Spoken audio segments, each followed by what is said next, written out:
Welcome to another episode of AI Talks with Chris and Nita. Hi, everyone. Okay, so today we're unpacking fuzzy clustering. We've got a bunch of sources here. Yeah, it's a really interesting area of machine learning. Right, and our mission really is to figure out what makes it tick based on this material and why it's useful, especially when data isn't neat. Exactly. That's the key difference, isn't it? The ambiguity. How so?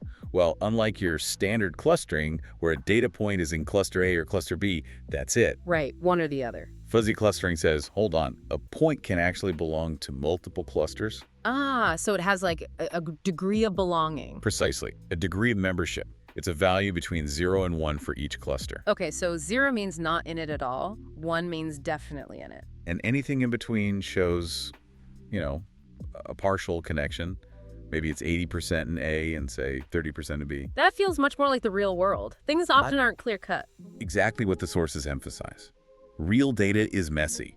Think customer segmentation. Is someone just a loyalist or just a bargain hunter? Often they're a bit of both. Or like pixels on an image boundary. Where does one object really end and the next begin? Yeah, fuzzy clustering handles that kind of inherent fuzziness much more naturally. So how does it actually work in practice? The sources kept mentioning fuzzy C-means, FCM. FCM, yeah. Yeah. That's the most common one. It's an iterative algorithm. Meaning it repeats steps. Right. It refines things over time. So first, it kind of randomly assigns initial membership values, just a starting guess. Okay. Then it starts looping. Step 1, calculate the cluster centers. But here's the cool part. They're weighted averages. Weighted by what? By the membership values. So all points influence all centers, but points with higher membership for a specific cluster pull that center more strongly. Got it. So it's not just points in the cluster, but how much they're in it. Exactly. Then step 2. It recalculates all the membership values for every point, based on how close the point is to those new centers.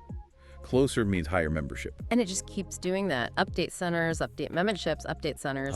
Until the changes get really small, basically until it settles down or converges. Finds a stable state. Makes sense. Now, there was this parameter mentioned, the fuzziness coefficient. What's that about? Ah, yes. Super important you set that before you start. It controls just how fuzzy the results are allowed to be. How does it do that? Well, if you set them to 1, it basically just becomes regular, crisp clustering, 0% or 100% membership. Okay, no fuzziness there. But as you increase typical values are maybe 1.5 to 2.5, the boundaries get softer. Points can share membership more easily across clusters. Higher equals more fuzz. So choosing is pretty critical then. Definitely. It's one of those tuning things you need to consider. It really shakes the outcome.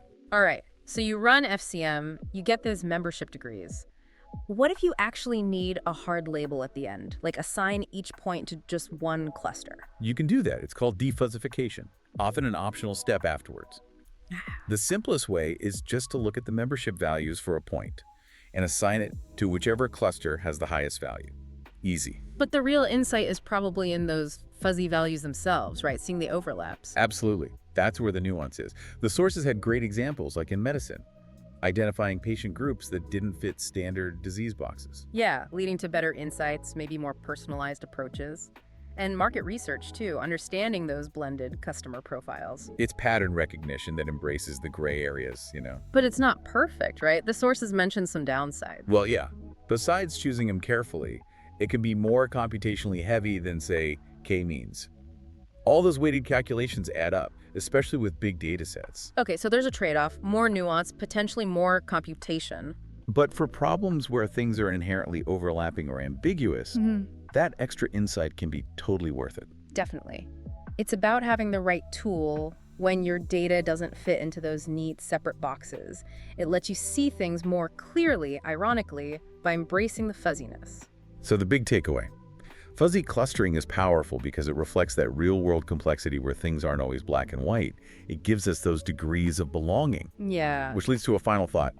If our data points, our classifications can be fluid and overlapping like this, how does that make you think differently about other categories we use, in science or society, or even just how we label things day to day? Something to mull over.